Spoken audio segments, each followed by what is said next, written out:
Doctor, પહેલાં તો તમને આ સવાલ હું પૂછવા માંગીશ કે કોઈ વ્યક્તિને છાતીમાં દુખાવો ઉપડે છે, તે ડૉક્ટર પાસે જાય છે, ડૉક્ટર એવું કહે છે કે બ્લોકેજ છે, તો આનાથી બચવા શું કરવું જોઈએ? ચોક્કસ હિનાબેન, મને આ વસ્તુ ઉપર લાઇટ પાડતા આનંદ થશે. માધોભાગની અંદર આપણે સૌથી અગત્યની વસ્તુ હૃદયરોગ જે છે એને દૂર કરવા માટેનો આપણે પૂરેપૂરો પ્રયત્ન કરીએ છીએ. જેવી રીતના તમે કીધું, સમજો કે ધારો કે કોઈ દર્દી છે, એને સમજો કહેવામાં આવે એન્જિયોપ્લાસ્ટી કરવા માટે, અથવા તો એન્જિયોગ્રાફી થાય ને પછી કંઈક એન્જિયોપ્લાસ્ટી કરવાની જરૂર છે, તો એવા સમયે જે લોકો ખરેખર એવું નથી ઈચ્છતા કે મારે કોઈ એન્જિયોપ્લાસ્ટી કરવાની છે, કોઈ સ્પ્રિંગ નથી બેસાડવાની, તો માધોભાગ ખાતે આપણે એવા પેશન્ટોની સંપૂર્ણ હૃદય શુદ્ધિકરણ ચિકિત્સા કરતા હોઈએ છીએ. હવે જેમ કે આપણે પહેલાં સમજ્યા કે કોઈ પેશન્ટને અચાનક છાતીમાં દુખાવો ઊભો થતો હોય, તો આપણે એટલું અત્યારે સમજી ગયા છે કે હાર્ટ એટેક કદાચ આવે છે, અથવા તો હાર્ટ એટેક આવવાના પૂર્વ સંકેત હોઈ શકે છે.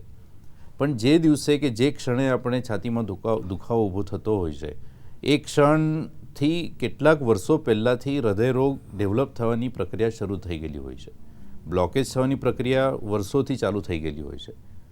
તો આ વસ્તુ જે છે, બ્લોકેજ જે ઊભા થવાના લક્ષણો છે, એ પૂર્વ લક્ષણો તરીકે, અલગ અલગ કારણો તરીકે, અથવા તો મેઇન કારણ તરીકે ઊભા અને પૂર્વ સંકેત તરીકે આપણે વર્ષોથી ધીમે ધીમે દેખાવાનું શરૂ થઈ જતું હોય છે. હવે એ કારણો આપણે જાણવા હોય તો એના માટે આપણે વર્ષ દરમિયાન, અત્યારે બહુ બધા ઘણા લોકો એવા છે કે વર્ષ દરમિયાન સંપૂર્ણ હૃદય અથવા તો સંપૂર્ણ શરીરનું પરીક્ષણ કરી લેતા હોય છે. દરેક અવયવ જે છે એમના પોતપોતાના પરીક્ષણોના ટેસ્ટ હોતા હોય છે. અમુક વાર પેથોલોજીના ટેસ્ટ હોતા હોય છે, જેની અંદર લોહી, પેશાબ આપણે જે ચેક કરતા હોઈએ છીએ, એની અંદરથી આપણે બહુ બધી વસ્તુઓ ખબર પડી જતી હોય છે. અમુક વાર લીવરની અંદર કોઈ ખરાબી હોય તો ફેટી લીવર ચેન્જીસ છે, એ પણ આગળ જતાં કોલેસ્ટ્રોલને બધાના કારણીભૂત હોઈ શકે છે. કોલેસ્ટ્રોલનું પ્રમાણ આપણા શરીરની અંદર ખબર પડી જતું હોય છે, તો આગળ જતાં કોલેસ્ટ્રોલ છે એ પણ બ્લોકેજ માટેનું એક મહત્ત્વનું કારણ ઊભું થતું હોય છે. શરીરની અંદર ચરબીનું પ્રમાણ સમજો વધારે હોય, વજન આપણું વધારે આવતું હોય, તો એને આપણે હૃદયરોગ માટેના એક કારણ તરીકે જોતા હોઈએ છીએ. આપણે સમજો કોઈ વ્યસન હોય, તો વ્યસન પણ એક હૃદયરોગ માટેનું આગળ જતાં કારણ બની શકતું હોય છે. તો ટૂંકમાં હું કહેવાનો પ્રયત્ન એવો કરીશ કે આપણે સમજો હૃદયરોગથી બચવું હોય, હૃદયરોગને આપણે પૂર્વ સંકેત તરીકે જાણવું હોય, તો આ બધા જે કારણો આપણે ડિસ્કસ કર્યા છે, જે બધા કારણો આપણે વાત કરી મેં, એ બધા કારણોમાંથી કોઈ એક કારણ છે કે બધા કારણ છે કે 2 કે 4 કારણો છે, તો સૌથી પહેલાં એ કારણો વિશે આપણે જાણકારી મેળવી જોઈએ.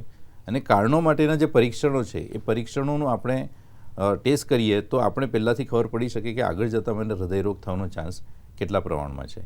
તો એવા પેશન્ટો જેમને સમજો કારણોની અંદર કોઈ જાણકારી મળતી હોય, કોઈ પૂર્વ સંકેત મળતા હોય છે, સમજો ડાયાબિટીસની વાત કરીએ તો કોઈ પેશન્ટને સમજો ડાયાબિટીસ થતું હોય, તો એ આગળ જતાં એ હૃદયરોગનો મેઇન મુખ્ય કારણ બની શકતું હોય છે. સ્થૂળતા છે, એ પણ હૃદયરોગનું એક મહત્ત્વનું કારણ બની શકતું હોય છે. બ્લડ પ્રેશર, આપણે બહુ બધી વાર એવું સમજતા હોઈએ છીએ કે અમુક 30, 40 કે 35 કે 50 વર્ષની ઉંમર થાય એટલે બ્લડ પ્રેશર આવી જતું હોય છે. આપણે સિમ્પલે બ્લડ પ્રેશરને કંટ્રોલ કરવા માટે એક ગોળી ખાવાની સ્ટાર્ટ કરી દેતા હોઈએ છીએ. પણ એ બ્લડ પ્રેશર જે મારા શરીરની અંદર આવતું હોય છે, ત્યારે આવા ઇનહરન્ટલી સબક્લિનિકલ લેવલની અંદર અલગ અલગ કારણો હોતા હોય છે, જેના લીધે આગળ જતાં બ્લડ પ્રેશર ઊભું થતું હોય છે.